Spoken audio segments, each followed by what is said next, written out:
I don't want no oil, a spoil in my shoreline. I like fish much better than crud. I like birds and things, a-creeping and crawling. Won't trade no more oil for blood. The sun done give us all we need to make this country run. But that black demon oil's got us fussing and fighting, and I do believe it's time we was done. Good morning, Toledo, and good afternoon, Columbus, and hello to everyone in Bowling Green or listening on the internet, wherever or whenever you may be. My name is Joseph D. DeMar, and I'm here with my public transit-using co-host, Rebecca Wood. For the next hour, we're going to be taking a magical bus ride around the world, looking at the state of the Earth on For a Green Future. For a Green Future is a show where we talk about ecology and the environment, and we talk about them in the ways that they affect you, your wealth, your health, your happiness, and the wealth and health and happiness of your friends and family, as well as the wealth, health, and happiness, not much wealth, but health and happiness for the red mangrove trees, or the yellow-crowned night heron that lives in its branches, or all the algaeal plants that attach to its roots, like the white scroll, the green bubble, or the mermaid's wine glass, fan, fern, or feather. There's many sponges, like the pink mangrove, the orange fire, and there's many anemones, like the giant or the pale. Invertebrates like the upside-down jellyfish coral, blue crabs, or spiny lobsters. The countless fish like plainhead filefish, great barracuda, mangrove snapper, or blue-striped grunts. Because wherever you live, in the mangle ecosystem or outside of it, we're all hanging out here together on the wonderful watery planet called Earth.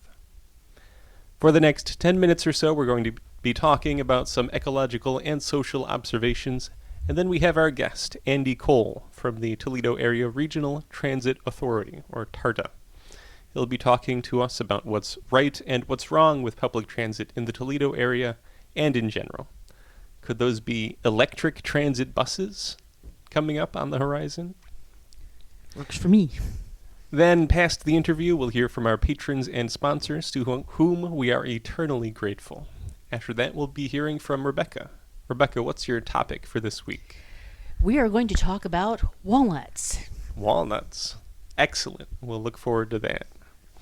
After we hear from Rebecca, it's ecological news from around the globe. There's some great news from off the coast of Yorkshire, England, some terrible news from the Amazon, and some interesting strategies for keeping the lights on in Vermont. Here's a hint, it's not nukes. This is a pre-recorded show, recorded on Thursday, October 19th. So you can't call into the show live, but you can call or text 419-973-5841, or send us an email at foragreenfutureradio@gmail.com. You can do that at any time, and we'll do our best to incorporate your comments into our next show. We always love to hear from you. So, our show first airs on Saturday in the mornings on WBGU in Bowling Green, and then Saturday 5 p.m. in Columbus on WGRN. Then it airs on Sunday on 100.7 FM The Ticket in Toledo at 10 a.m. But did you know that the program is also re-uploaded as a podcast and YouTube video? Every single one of our episodes are there. So if you're someone who likes to binge podcasts as you're doing something else, you can go all the way back to our first show in 2019. It's been quite a ride. We also have followers on YouTube. We have some listeners that use YouTube exclusively because they have hearing challenges and can use the subtitles to supplement what they can hear. That brings us to the subject of today's observations. This doesn't have to do with the environment directly, but we still think it's important because increasingly it seems that environmental programs like ours are being pushed into the background by social media platforms like X and Facebook, and yes, even YouTube. YouTube bases everything on the number of views a video generates, how much and how often it's promoted, whether or not there'll be any advertising revenue, and most importantly, which and how many people get to see it. So if you get a lot of views, you're more likely to get more views in a kind of positive feedback loop that sends incredibly popular video producers swiftly into the millions. But this system also has a kind of negative feedback loop. If your video doesn't garner many views, it will be delisted, not shown to anyone, even if they search specifically for the topic you cover in the video. This brings us to the problem we've been experiencing with YouTube. YouTube has a policy of subtracting views. A video that seems to be getting hundreds or thousands of views in the first few days or weeks that it's posted can see its view count dwindle away to nothing over time. YouTube claims this is because its algorithms are constantly reviewing the viewers and subtracting any it suspects of being bots or inauthentic or invalid. What exactly this means isn't clearly defined. We looked back at several of our old episodes, and many have been reviewed down to almost nothing. Several videos are now listing only a single view. So seemingly, those views have been sitting there for years, and suddenly they were attributed to bots or spam or invalid content. Anyway, what do you got against bots? Bots got to learn stuff about the environment. If only they were so benign. Yeah. We don't have the budget here on For a Green Future to pay to have our videos promoted. The subtractions seem to especially hit some of our most controversial episodes, such as the ones where we interview frontline protesters trying to stop pipelines or to save old-growth forests. There also seems to be a blocking of comments. When we noticed this happening this past week, we asked several people who regularly watch our shows to post us some comments so we could at least document a minimum number of people who have seen our broadcast. They said they did try, but so far no comments have appeared. Wow. On the topic of YouTube deranking, it is almost impossible to find anti-nuclear information on YouTube. Even typing in the phrase anti-nuclear gets you pro-nuclear videos. Our friends at the Nuclear Information Research Service, NIRS, do have their own YouTube channel, which can't be found by typing in either NIRS or their full name. If you type in both the full name and NIRS, then you are able to see it. In other words, you already have to know exactly what you're looking for. No one searching for new information on nuclear power will find anti-nuclear information. But there are many, many people opposed to nuclear power, and their views and arguments are being actively shut out of public media platforms like YouTube. So, if you feel inclined, please watch one of our old videos this week on our YouTube channel. Note if the number of views goes down or goes up, and then email us about it. Then we'll watch the numbers with you to see if your view also gets subtracted. But now let's do something really good for our mental health, and that is turn away from the virtual world and back to good old physical reality around us. One of the best, most natural places to do that for many people is their garden. Our garden this year would be considered by most people to be an absolute disaster. We had very high hopes at the start of the year, clearing the whole garden 18 inches down to our deep, rich soil. We planted peas, carrots, tomatoes, beans, corn, squash, green peppers, Brussels sprouts, and a couple other crops that have long since been lost to memory. The problem is this year our producer who must not be named has been so busy doing that thing which we can't discuss that our garden was completely neglected, and the plants that would normally be called weeds took over. Our full harvest this year consisted only of about half a dozen tomatoes, 2 green peppers, some beans, and a couple of nice squash we plan to eat around Thanksgiving. The Brussels sprouts are the one highlight. They seem to have just outlived most of the competing weeds. But another part of our gardening problem is that we just love weeds too much. The 3 most abundant plants in our garden right now are lamb's quarters, amaranth, and Canada wild rye. We've talked about lamb's quarters, or goosefoot, before. It's an incredibly hardy weed, and without vigilant weeding, could quickly take over a garden or farm field. It can grow to 6 or 8 feet tall. That's about where ours is at, I think, maybe 7 feet. It's also incredibly nutritious. It's related to spinach, and it's actually more nutritious than spinach, and in some opinions tastes better. We did eat a fair amount of lamb's quarters this year just by plucking leaves right off the plants, and eaten at the same time that we go out in the garden and mourn the loss of our more cultivated plants. But one thing we haven't mentioned before is that lamb's quarters is really excellent bird food. A fully mature lamb's quarter plant can produce upwards of 75,000 seeds.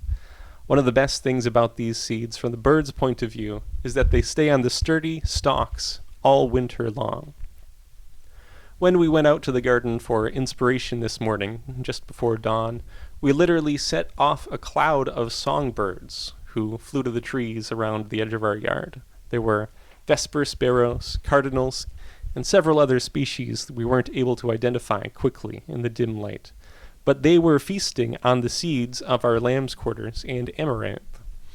Amaranth, in fact, is actually one of the main components of commercial birdseed. It's edible and nutritious for humans too, and was widely cultivated by Native Americans. You may know it by its fancier name, quinoa. Oh, that's the same thing as amaranth? I didn't know that. It's wow. true. I had no idea. Quinoa is one of the trendiest grains you can buy right now. But it can actually just pop up and produce pounds of seeds per plant in your garden all its own. So while this year's garden may have been a failure in terms of producing food for us, as a songbird garden, it's a great success, and we'll take that any day. We plan to leave our lamb's quarters and amaranth standing through the winter. It seems like a simpler and more natural way to feed wild birds than putting up bird feeders and buying bird seed. Unfortunately, the incumbent mayor of Bowling Green introduced legislation criminalizing certain plants this past Monday at a Bowling Green City Council. Something about the maintenance of properties. We haven't had a chance to look at the list of forbidden plants, but usually amaranth and lamb's quarters are considered noxious weeds by cities in most legislations, which is especially ironic since both plants are edible and delicious. Something else we like to stay updated on is the state of public transportation in Northwest Ohio. Public transit in general is absolutely key to getting to a green future. Let's go to that interview now. Hello and welcome to For a Green Future. Could you please share with us your name and position? My name's Andy Cole. I'm the Communication and Marketing Manager at TARDA. Could you give us a little background about TARDA? How many people do you serve in the municipal area? Where does TARDA run? And understand that you've been expanding and you have some new. We have been expanding. It's around 140 to 160,000 rides a month on fixed line at this point, in addition to about 2,500 on our on-demand TARDA Flex service every month, and around the same number for TARP's paratransit service. The area has expanded quite a bit in the last couple of years. We bought fixed route service and TARP service out to Holland and Spring Meadows. And then in January, we plan to bring fixed route service, TARDA Flex service, which is our on-demand Uber Lyft type service, and paratransit service out to Oregon, which should happen early in January. It's up for board approval this week, actually. The last time we had someone on from TARDA was just before the levy request. That levy passed, and TARDA has been looking forward to some big improvements since then. How have you been able to improve TARDA over the past few years? I think a lot of it's been customer focused, and we've been proud of that. And a lot of it came directly out of meetings that took place right before the levy. Meetings with the public, meetings with a lot of the improvements of the last few years have happened specifically because they've been asked for by riders. And so it's something where we are listening. But the first big thing, which we did before we even had the funds of the levy, was restore Sunday and holiday service, which is something a lot of people, a lot of folks had asked for.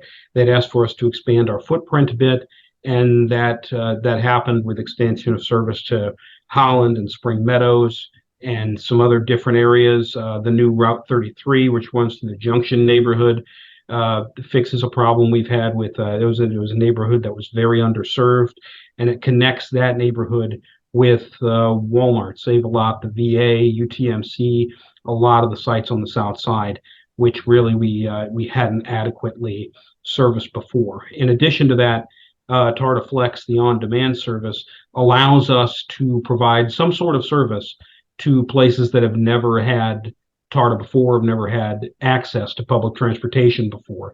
So, for instance, if you wanted to call for a 30 to 60-minute ride and needed to go, for 30 to 60 minutes and needed to go from White House to Monclova or from Sylvania to Franklin Park, the Tarta Flex app and the Tarta Flex booking online allows you to be able to do that. Flex has been a pretty popular service. We've really been happy with how that's turned out in the pilot program, and we can't wait to build on that in the future. Of course, TARTA still has a ways to go before its idealized form, I would say. Our co-host Rebecca Wood is the official TARTA bus rider of the For a Green Future show. She's mentioned that the TARPS program comes with a free TARTA pass, but she's having some problems as a rider, specifically how the lack of benches causes problems for people with disability trying to use the service. Are you aware of that problem, and how does TARTA decide? We are aware of it, and we address it as quickly as we brought in a lot of new shelters in the last couple of years. It's worth noting that the shelters are ours and the benches are not. The shelters, you see a silver shelter with a couple of seats. Those are ours. We've got more of those that we're installing. We're installing as many as we can. We'd love to have them at every bus stop. Right now, that's not something that's possible. We're putting them up as quick as we can, and if we have to take one down, we're putting it back up as quick as we can. The shelters with the silver shelters with the benches, or with the 2 seats in there, are ours.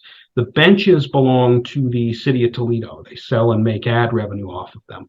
So if there is a bench without a shelter, that's actually not something we don't have control over. The city will occasionally ask us for suggestions about where, high traffic stops to put a bench. But the removal of those benches and the installation of those benches isn't something that's in our control right now. Again, we're in consultation with them, and they know what our busiest stops are and where we'd like to have every bench. Again, we'd like to have a bench or a shelter on every single stop. Right now, it's not possible, and I think we're making improvements as quick as we can, putting new shelters out there as quick as we can. We've got to take one down, we're replacing it as quick as we can. So it's a process, and I understand that there's been some frustration with that, and I'd be frustrated too as a rider. I'm frustrated as well with it occasionally if I end up at a stop that doesn't have any coverage to it. But it's something where we're a lot further along than we were a couple of years ago, and a couple of years from now we'll be a lot further.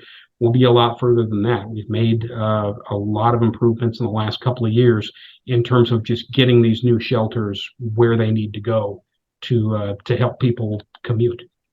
Does TARTA have a process that people can use to make suggestions about improving the service? We absolutely do. Yeah. The quickest way is probably the email, complaints@tarta.com. People send an email to complaints@tarta.com. It'll go to our customer service representatives. They'll be able to get it directly to our transportation supervisors and people who can answer quickly. We do our best to answer questions online as fast as we can, but the social sites aren't monitored on a 24/7 basis. So complaints@tarta.com is still the quickest way for folks to let us know what's going on. We do need to, and to be honest, like again, as a writer, they know what's going on from me. Sometimes if we're doing something wrong, I'm the first person to hear about it. I'm the first person to let them know about it. I'm the first person to ask about it because it affects my daily commute as well. There's also tarta.com /feedback form, which it's again, it goes to the same place as complaints@tarda.com, and it's just another way for people to fill in what's going on. We can't address problems if we don't know about problems. So those are a couple of ways people can get in touch with us. Now, we're mainly an ecological program here on For a Green Future. Right. There's some exciting news potentially in the future for Tarda about electric buses. Can you tell us about that?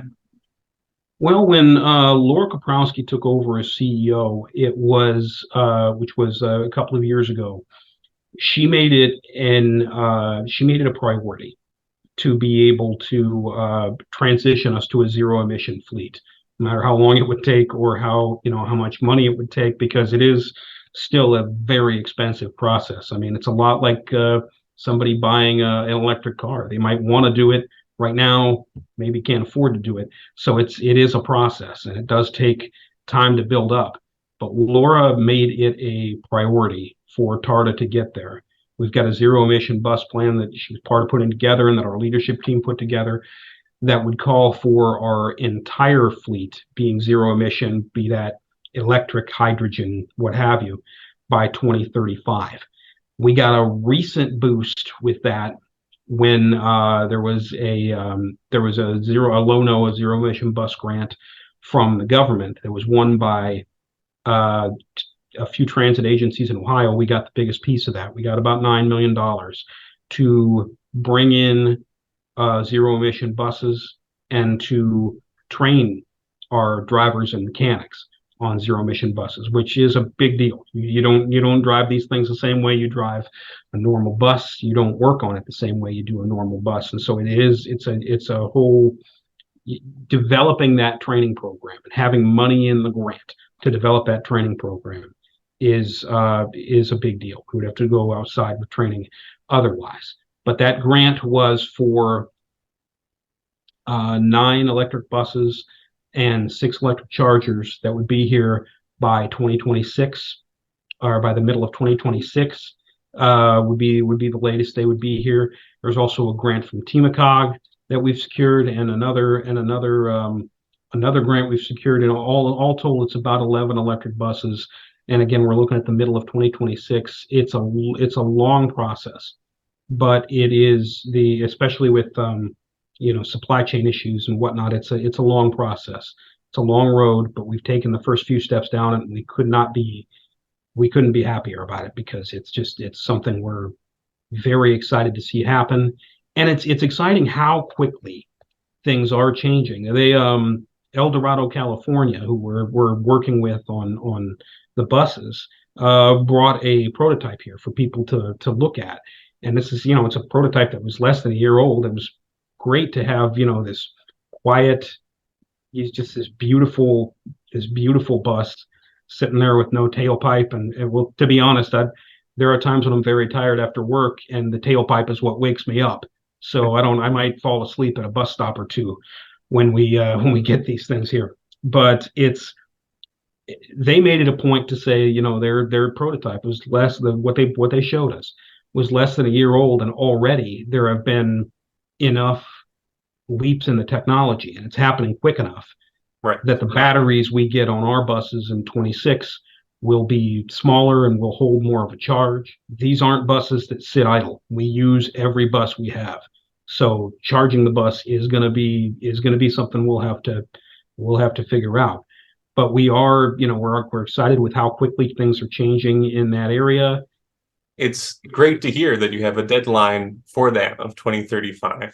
What do you think about the overall future of Tarda? It seems like the younger generations are relying more heavily on public transportation than other generations. Both because it's expensive. Yeah. It's expensive to maintain a car, and young people are choosing not to buy cars in the first place. Do you think Tarda will become more important or relevant up until that 2035?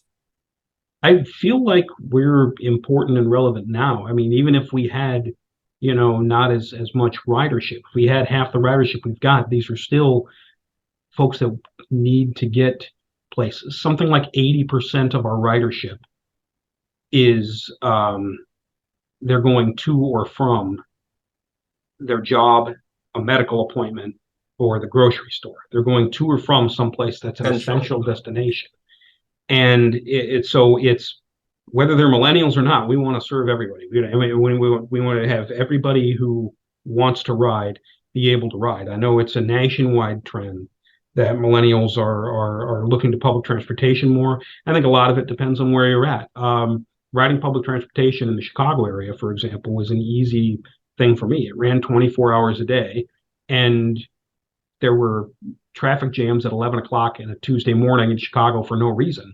So it was it was a lot more efficient, and we're working at being a more efficient system here, and that's something where we'll continue to work on. But in terms of the future of TARTA, we just want to continue being part of the solution. We want to continue getting people where they need to go. Jobs is a big deal.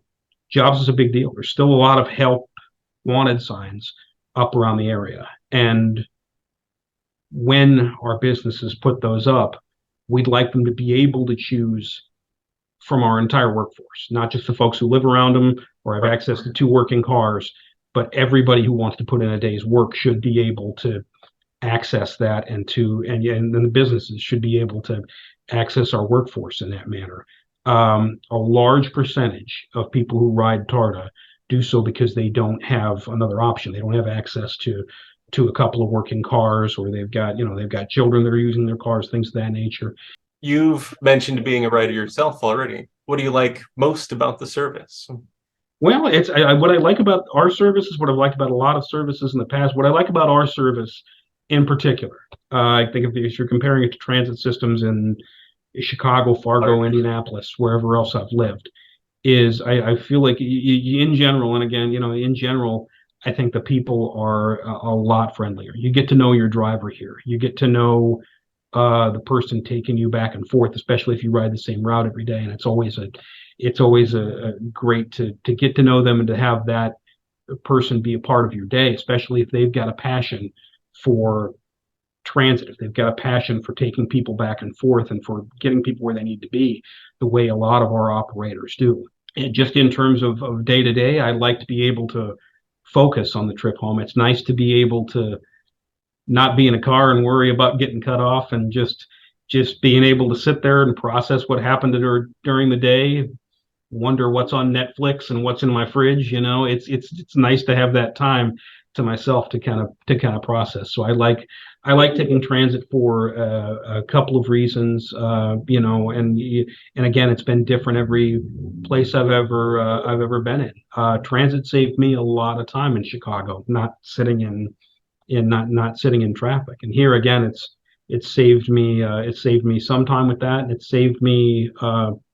It's just been able, it's a good way to clear my head, to take transit on the way home, and it's nice that it's available. And the fact that we're working on adding more places to go, but it's functional for what I need to do with it. I'll take the 20 home every day. I'll take the 5 when the Rockets are at home, and I'll take the 2 if I need to see a movie, or the 20 to church.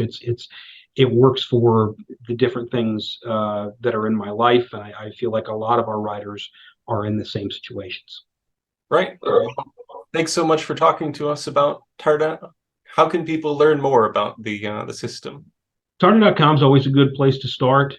They can contact TARPS if they're interested in paratransit service at 419-382-9901, or if they're just looking for routes, TARTA.com/routes is a great place to know where we're going. It'll have some information on TARTA Next too, and that'll tell you where we're going to be going in the next year. Again, we've mentioned Oregon, and we're excited to be able to bring all 3 of our services to that community. In terms of just connecting with TARTA itself, you can call 243-RIDE, and that'll connect you with our information operators. They'll be able to give you some idea of where you're going. If you give them a destination, what you need to do to get there. And there's also the apps will work as well. Is there anything final you'd like to add for our listeners? No, it's just as like I said, any improvement TARTA's made in the last couple of years has been because we have a leadership team that listens to the community So if there's complaints at tarda.com, there's the feedback form on the website. If there's something wrong, we definitely want to hear about it because it's the way things get fixed, and it's the way we've made some of those changes is through things we heard through those forms. So just let us know what you think, no matter what it is. All right. Thanks again. Thank you. Well, Rebecca, you're the show's official Tarda user. What did you think about that interview? I had thoughts. First of all, he mentioned Tartaflex. I get it. I understand why it's useful if you want to go from suburb to suburb. I sort of have an issue with Tartaflex, though. Oh, Mostly because it's not available to residents of the city of Toledo, as far as I know. only outside jurisdictions? Is that right? Am I wrong? Yeah. Okay. Because you can't call and just go to Waterville if you're in Toledo. So effectively, if I want to go to Waterville, I have to get out there, go to the end of the line on some bus or other, and then call a call ride, which will come whenever they have time to come. Which is if I'm lucky enough to be near someplace climate controlled, it's probably a restaurant I have to spend money now. So Tardaflex is like a more comprehensive. It's a net. Effectively, to catch it's another apartheid mechanism. Oh, It's designed to keep poor people out of the suburbs. Sure. I know that's not the intention of TARDA, but that's the effect that it has, and I think people are fine with that. And if your goal is to allow me to have jobs in Waterville, apply for jobs in Waterville, failure, big fail.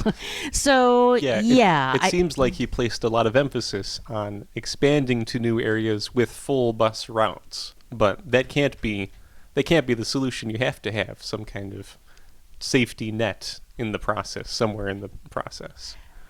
Yeah, And so it's that's still what two Flex is buses for me, supposed to even be. if they there's not going to be a bus going all around Waterville or Right. One or two spots. yeah. So it's still a two-step process for me involving and in a lot of places it's a rule that you can't just call and set up all your rides to work for the week, or even 24 hours in advance. You have to wait until you on and off. This has been the rule anyway. You never know what it's going to be, but on and off, you have to be in the community that you want the call ride for before you can call the call ride. What did you think about the what he said about the benches? I know that was a particular problem for you in the past. Yeah. First of all, let's be clear. It's not just there's not a bench at every stop. There often is not a bench for miles, literally miles. And if because I will walk further to get to a bus stop with a bench because, like most people with lower joint pain, walking is easier than standing for me. I can walk for maybe potentially an hour before I really hit the wall. I'll pay for it later, but I can do it. Whereas if I stand for more than about 10 minutes, I'm in excruciating pain pretty much immediately. Yeah, it seems like a simple thing. I mean, I'm not involved in the program, of course, but Also, if there isn't a bench, okay, I tend to shop at the Monroe Kroger a lot, at Monroe and Secor. Okay. If I could just walk up to Sylvania and then take that bus route, which goes within a half a block of my house, I could be home in a half an hour at certain times. I could be home in half an hour to maybe an hour if I'm very unlucky. Because there is no bus bench anywhere near that. It's past my house where there's another bus bench for that. So, unless I want to walk all the way, it actually, in order to get, because of that, I have to use either the Monroe bus or the 22 on Bancroft, which means I have to go downtown and bounce around to get back out. So that adds on another hour, maybe 2 hours if you're very unlucky, if it's an every other hour route. I have diabetes, so that's dangerous for me. The longer I'm out, the more risk, especially if I don't have money for snacks, that something bad is going to happen. right. And so there's that. Well, yeah, and there's actually a precedent. Also, those little two-seaters, I really hate those. I hate those no. because He was proud of them. it replaced a four-seater. Used to be bus benches you could fit. It'd be one long bench. Now it's like two with anti-homeless architecture in the middle. So less people get to sit. Like okay, at the Monroe stop, the stop in front of the Monroe Kroger, for example. Well, it's now been knocked down. I don't know. Somebody ran into it or something, and they haven't replaced it for weeks. But yeah, that there used to be two bus benches in the open air and one inside, so like 6 or 8 people could sit at least. That's a bus stop that routinely has 6 or 8 people at it too. Right. So they added a shelter that eliminated two seating. seats now. There's 2 seats, and also in a 2-seater like that, you cannot choose like opposite ends of the bench if you're sitting there. Especially if you're female, you're opening yourself up to harassment because you have to sit right next to the other person. No, and that means I have to choose between pain and possibly putting myself in a dangerous situation. Well, there's certainly room for improvement, as Andy said so himself. But there's no room for improvement for our patrons and sponsors. They're absolutely perfect just the way they are. The only thing we would change is we could use a lot more of them. Hear, hear. Let's hear from them now. For a Green Future is brought to you by our patrons.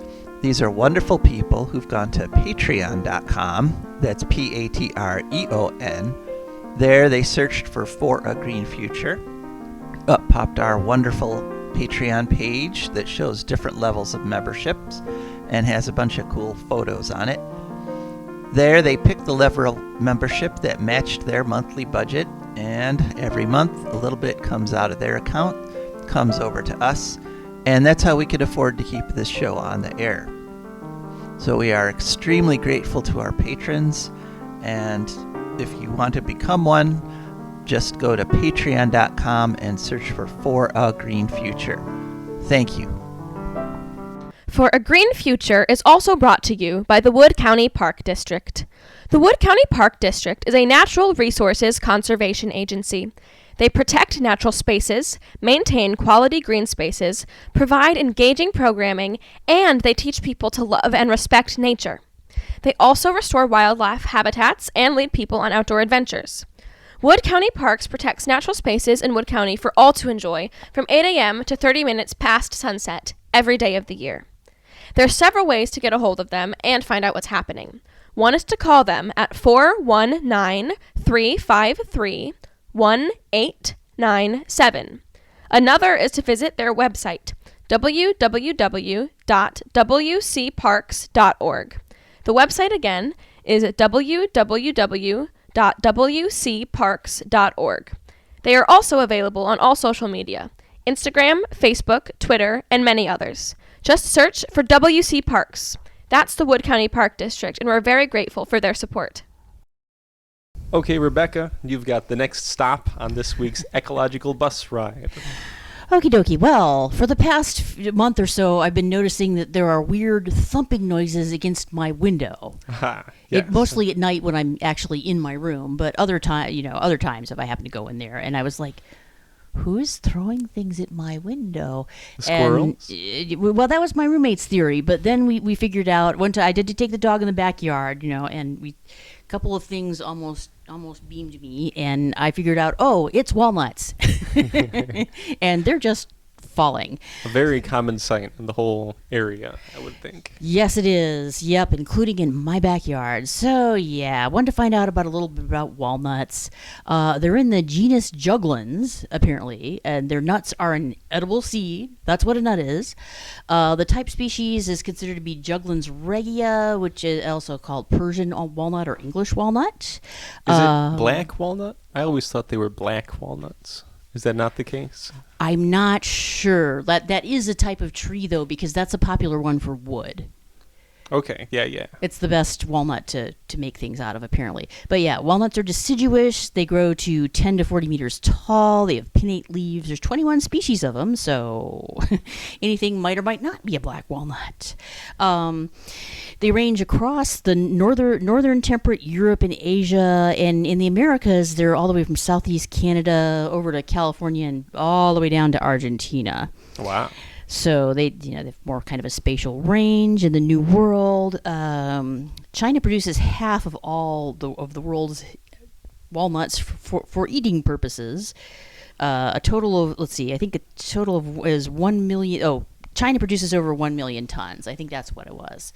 The word comes from Huilnuta, which is Old English, or nutu for foreign nut, because they were introduced from the continent. So not Interesting English, I guess. quirk. Yeah. Yeah, in Latin, their name means Gallic nut because they came from Gaul, I guess. So, which is, I don't know, part of something the Romans, it was a Roman province of Another Europe. England-centered nomenclature. for There we sure. go, yeah. But yeah, okay, there's some interesting folklore. Apparently, walnuts are supposed to be beaten. You're supposed to beat a walnut tree. I'm not sure what time of year, but this does actually have the effect of removing dead woods and stimulating shoot formation. So I guess it actually has some truth to it. Worldwide, 3 million tons are produced for eating purposes, I believe. Just a little over 1 million in China. U.S. and Iran are also major producers. They're used in baklava and also a lot of Turkish cuisine. I looked up to say if any of my viewers like to go to food pantries sometimes, and the best way to do this, everyone knows, is not to wait till you're out of money to go to the food pantry. Don't do this. Go to the food pantry right before you're about to get food stamps or money, because that way all the weird odds and ends that they can give you, you can incorporate, into. Oh, you can plan around. Yeah, because that's the only way you're not just going to be eating bizarre, unattractive garbage for the next couple of Pig weeks. seat. Juglans regia is the most popular as food. Juglans nigra, or black walnut, is popular for wood. Also, they like light, and you need a lot of light to grow walnut trees, and they're very drought resistant too. So handy that way. Wow. Well, thanks for the report. Literally in our backyard. For our ecological news segment this week, we've got a lot of good news. We'll start off with a pair of short stories from the website positive.news. The Dogger Bank offshore wind farm, located 70 nautical miles out from Yorkshire, United Kingdom, is set to be the largest on the planet when it's completed in 2026. The first wind turbine of that farm has just been completed and has started generating electricity as of this week. When completed, Dogger Bank will generate 3.6 gigawatts of power, enough for 6 million homes, and provide emissions savings equal to taking 1.5 million cars off the road. Do you know what Doggerland is? Doggerland? No, is that a reference? Yeah, it's a part in the Atlantic Ocean, which used to be land populated by people, and then at some point, I'm not sure when exactly, but there was an actual point where it just all, like, suddenly the waves just all came crashing. Something eroded, and probably thousands of people drowned. Oh. So you could look out over Dogger Bank, admire the windmills, and think, bummer about all those people in those little villages that used to be there. Oh, man.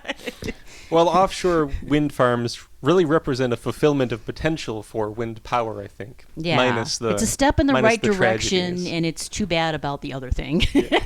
But The turbines. we didn't have science which would tell you when a giant wall of water was going to bury your village then, so, Yeah.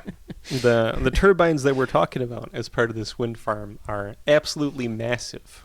One rotation of the blades generates enough power to meet the average home's requirements for 2 days. That's a lot of power.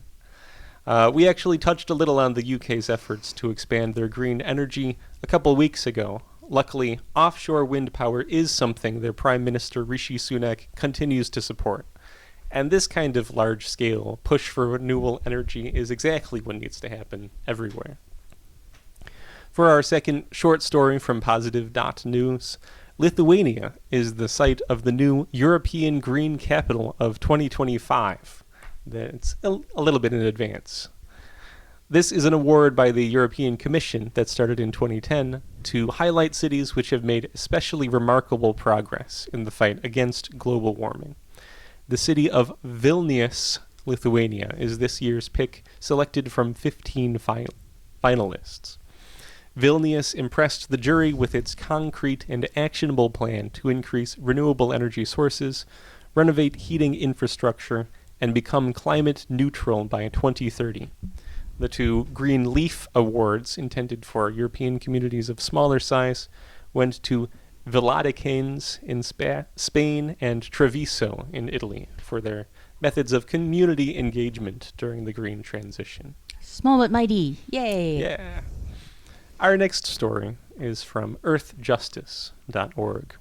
For years, salmon researchers have been documenting a mysterious phenomenon they've been calling urban runoff mortality syndrome, which has been decimating salmon populations as they return to the Pacific Northwest to spawn. This condition has killed up to 100% of salmon in an affected area before they're able to reproduce. But now researchers have been able to identify the culprit. The chemical called 6-P-phenylenediamine. The chemical called 6-P-phenylet. Should have practiced it. Phenylenediamine. Wow, that's a hard one. Supercalifragilisticexpialidocious. 6-PPD, we'll say that. Okay. Has been used in tires and other rubber products since the 1960s to prevent degradation. And normal use of tires creates a breakdown product called 6-PPD quinone. 6-PPDQ is the second most toxic chemical to aquatic species ever evaluated, according to ARIS, the Environmental Research Institute of the States. 6-PPDQ can kill coho salmon within hours of exposure and seems to be the singular cause of the urban runoff mortality syndrome. This is huge. 6-PPD is ubiquitous in the tire industry, but this newly discovered threat to marine creatures may signal a health risk for humans as well. So, the Yurok, Port Gamble, Sklallam, and Puyallup Are you tribes. actually having a stroke, or are you just no. saying names of things in Washington? I'm trying. I'm trying my best. It's hard to tell. Yurok, Port Gamble, Sklallam, and Puyallup tribes Oh my. of the Pacific Northwest are petitioning to establish regulations prohibiting the future use of 6-PPD for tires. They'll be trying to do this under the authority of the Toxic Substances Control Act of 1976. That was recently revamped by President Obama in 2006.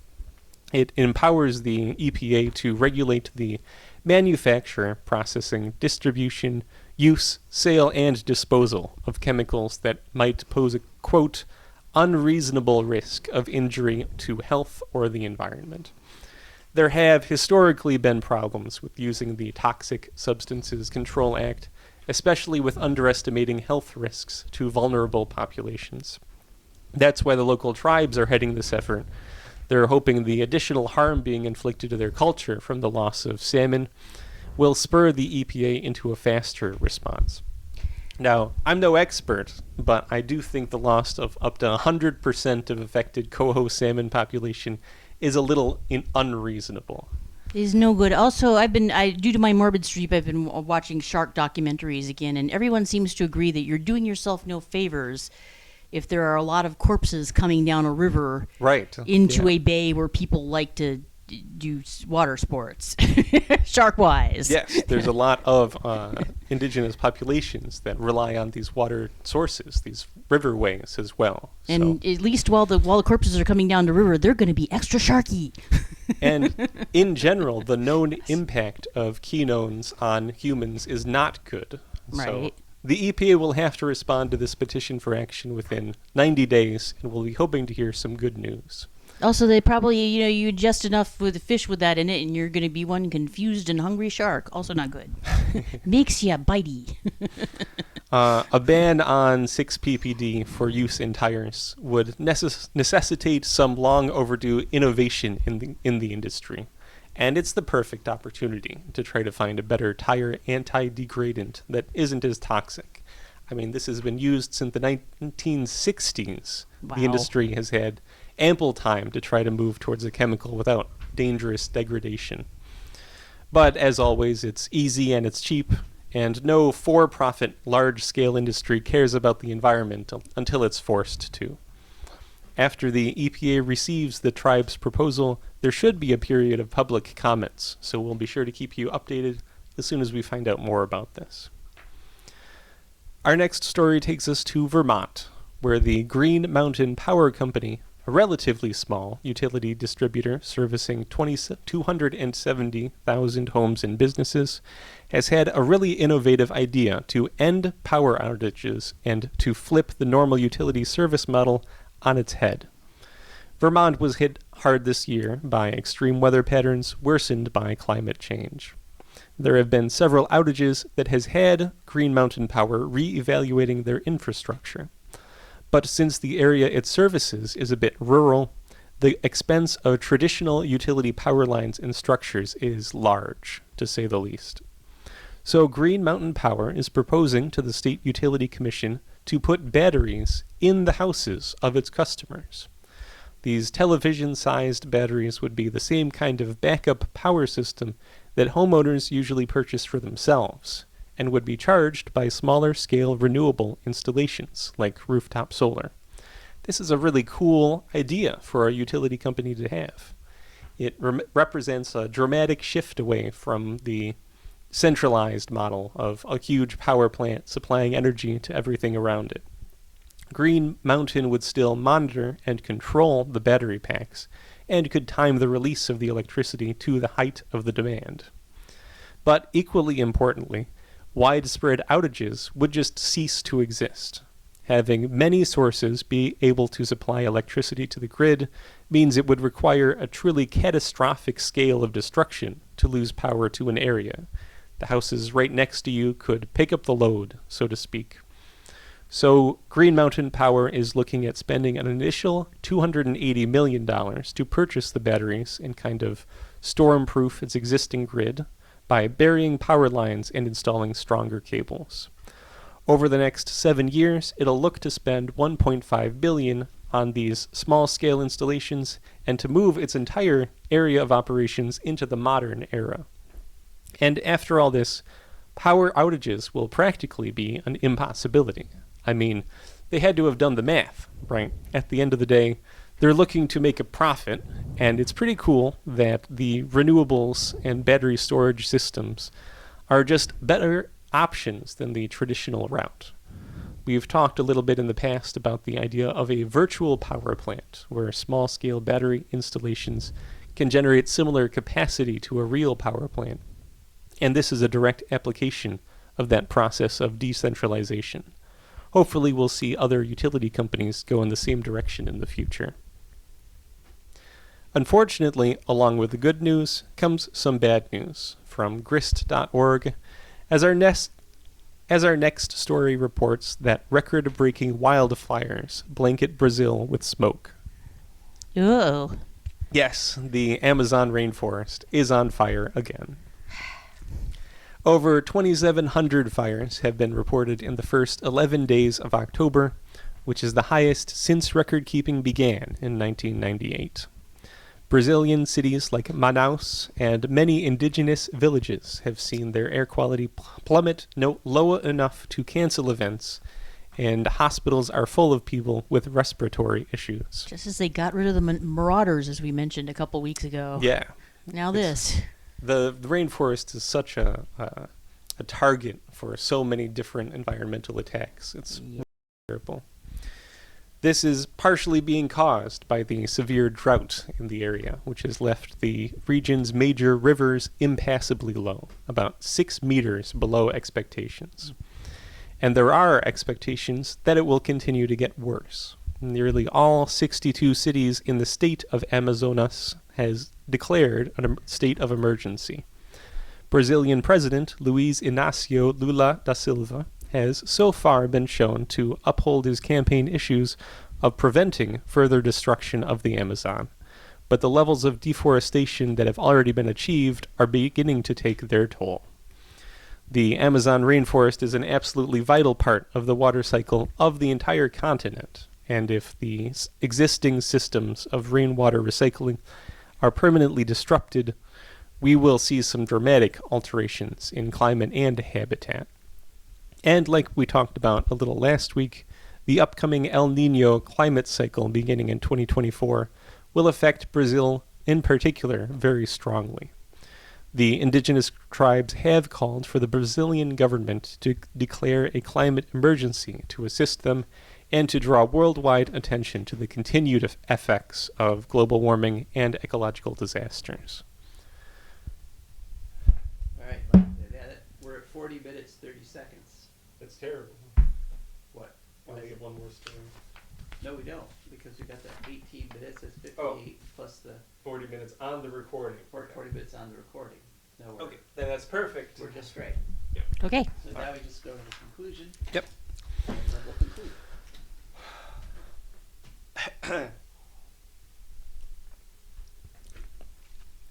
For our final story this week, from theconversation.com, we have a report on the incidence of fires in electric vehicles as compared to internal combustion engine vehicles. This was first reported back on September 14th, when 2 electric vehicle fires were in the news in Australia that week. Here's a little bit of hard data. From 2010 to June 2023, the Australian firm EV FireSafe recorded 393 verified passenger electric vehicle battery fires worldwide, out of 30 million or so on the road. That's 0.0012%.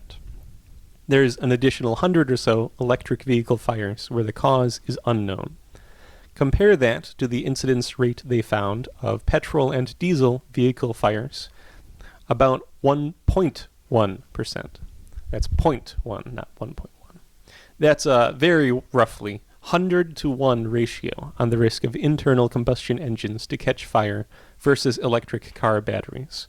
And that is taking into account the total ratio of electric vehicles on the road.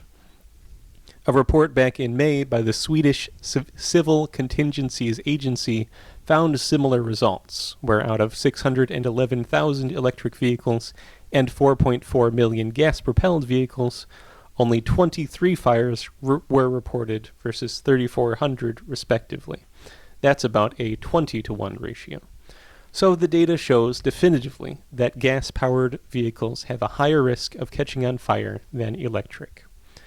But we'd also like to add a little bit of meta-commentary to this story.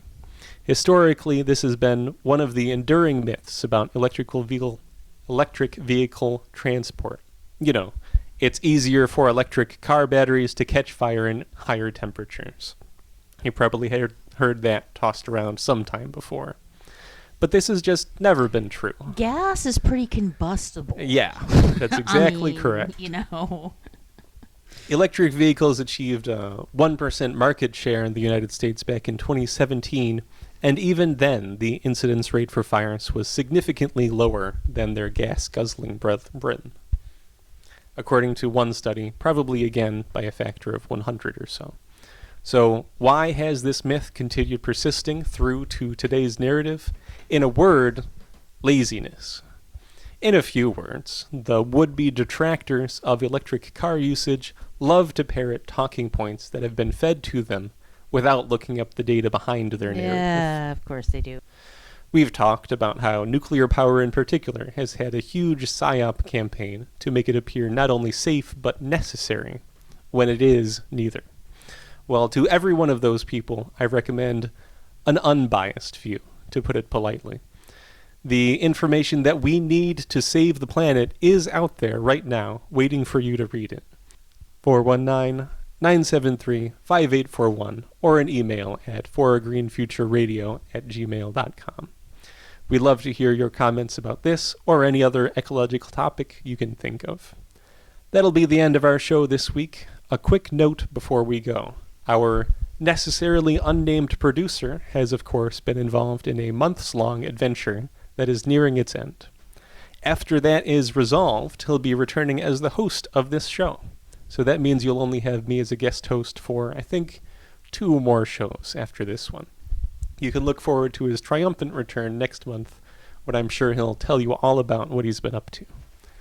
Thanks again for listening, and you can join us again next week for more ecological news and wisdom. Bye-bye.